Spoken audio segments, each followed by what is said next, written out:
yang baru ngaji itu semangat dia. Oh, saya ngaji di majelis Al-Zikro, saya ngaji di majelis A, B, C, D, tapi dibandingkan. Oh, majelis Al-Zikro kurang nih, bagusnya sini, ini. Tapi dibandingkan, ini yang kurang, yang salah. Gak boleh seperti itu. Ya semua ada kekurangannya pasti. Ya, yang penting kita ambil kebaikannya di situ. Dan nasihat di sini itu apa ya? Bahasanya makjel. Kayak dijewer kita kalau ngaji ini. Kitab Ayyuhal Walad ini. Karena ini masuk kepada kitab tasawuf juga. Ya. Nah, ketika kita ngaji tasawuf, ya, kitab seperti ini juga, kitab adab, itu bukan untuk menilai orang lain tapi ditunjukkan ke sendiri. Nih, termasuk Al-Fakir di sini ngomong, ini bukan nasihatin Bapak Ibu semua. Pada hakikatnya ngomong ke sendiri. Jadi ketika ada omongan saya yang mungkin, oh kayak ke saya ini, itu nggak ada nyinggungnya. Ya, padahal ke sendiri juga, untuk nasihat sendiri. Jadi mungkin ada yang, oh seperti ini, cocokkan kepada diri, kira-kira saya begitu apa tidak. Ya. Dan Imam Al-Ghazali ini beliau sufi. Ya, jangan salah paham juga, karena ada beberapa pihak yang mengatakan kalau sufi berarti sesat. Karena Imam Syafi'i mengatakan kalau misalkan dia di masa duhurnya sebagai orang sufi, maka asar dia sudah tidak berakal. Ada juga mengatakan ini celaan Imam Syafi'i kepada sufi, yang dipotong videonya.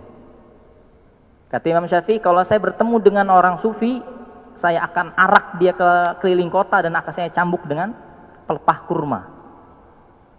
Oh berarti sufi bahaya dong. Tapi gurunya Imam Malik sufi. Imam Malik termasuk sufi. Hati-hati.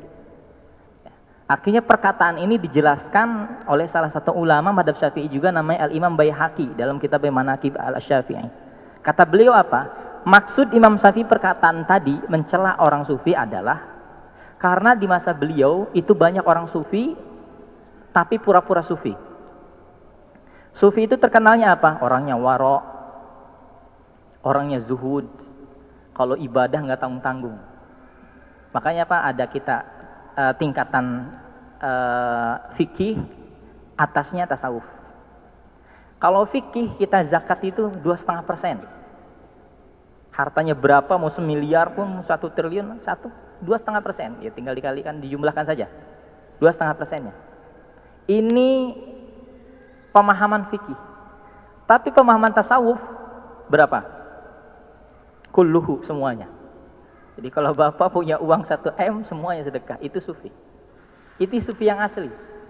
Makanya ketika ditanya, Anda ini pakai madhabnya siapa? Madhab Abu Hanifah bukan, Maliki bukan, Syafi'i bukan, Hambali bukan, nggak ada yang semuanya. Beliau mengatakan siapa? Saya madhabnya Abu Bakar As-Siddiq. Karena ketika Abu Bakar As-Siddiq menginfakkan hartanya ketika perang, semuanya. Apa yang kamu tinggalkan? Allah dan Rasulnya. Ini sudah hatinya beda. Tapi hati-hati, jangan kita sok-sokan juga seperti itu, bertahap. Nah, seperti saya sampaikan tadi, bertahap. Kita nggak bisa langsung ke satu titik dengan meloncat, nggak bisa langsung secara tahap. Kelas 1, kelas 2, kelas 3 seperti itu. Dan ada perkataan Imam Malik, beliau mengatakan, man tafaqqaha wa lam yatasawwaf faqad tafassaqa. Wa man tasawwafa wa lam yatafaqqah faqad tazandaqa. Wa man jama'a bainahuma faqad tahaqqaqa. Ini bagus bahasa beliau, indah. Man tafaqqaha wa lam yatasawwaf faqad tafassaqa. Barang siapa yang hanya berfikih tapi dia tidak naik ke tasawuf, tidak mempelajari tasawufnya, dia fasik. Fasiknya fasik rendah. Bagaimana maksudnya? Dia sholat, dia tahu rukunnya sholat, wudhu, semua paham dia, tapi dia tidak tahu tujuannya siapa. Sholat saja, terkadang sholatnya bukan lillah. Jadi tasawuf itu, sufi itu apa sih? Ilmu tasawuf itu apa sih? Ilmu hati. Biar kita ini, hati ini wusul kepada Allah. Lebih merasa, ilmu rasa, ihsan, dipanjang. Jadi belajar sedikit tasawufnya. Jadi ketika sholat, ya dia mengharapkan hanya kepada Allah. Ketika sedekah dan lain-lain, intinya lillah. Kemudian ada orang yang yatasawwaf walam yatafaqqah faqad tazandaqa. Ada orang yang bertasawuf saja. Oh, saya emang enggak usah fikih.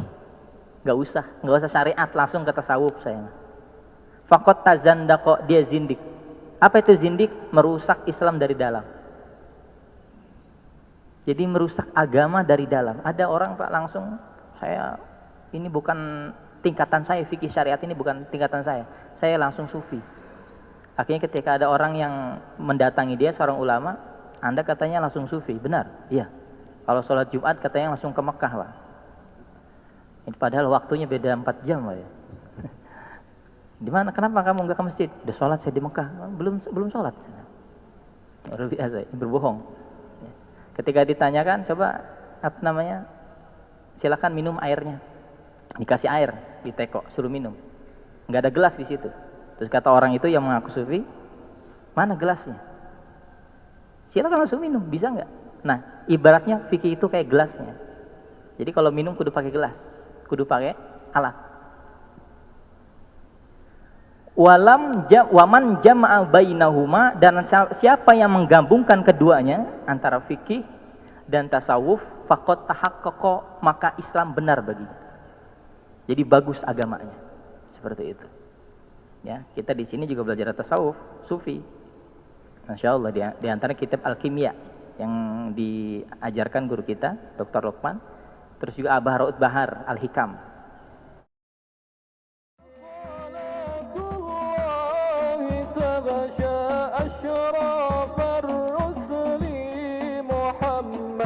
وسلام مستمر كل حين يا سجاد